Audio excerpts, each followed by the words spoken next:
Hi everybody, welcome back to another video training session. My name is Alex Ryan. Today's video is all about sample testing. How do you go about testing your sample to make sure that it is fit to sell?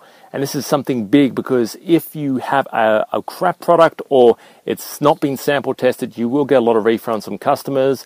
If you wholesale and you sell to retail stores, you're not going to get repeat business. So let me tell you a quick story. This is something that happens a lot with t-shirts, and this is why it's important, especially if you're importing things like textiles, make sure you sample test it. Now, what do I mean by that? Look at the stitching. This is purely an example. Look at the stitching, wash it a couple of times.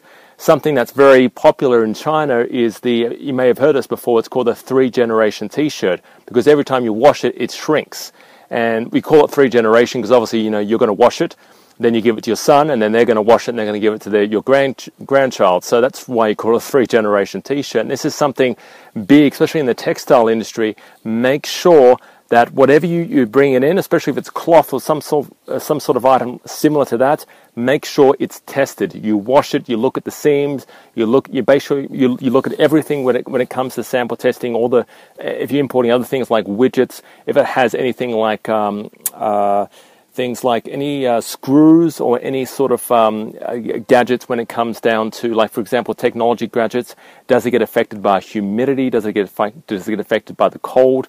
All right. Does it stop working after a particular time? Sometimes if you have a widget and you test it over 1,000 times, and this is the sort of things you have to do when you sample test, okay, test it, make sure that it does work, especially when it comes down to hinges as well. If you have any product that has hinges or working parts in your product, test it, bend it back and forward 1,000 times to make sure that it works after 1,000 times, okay, within reasonable, how a particular customer would reasonably use it.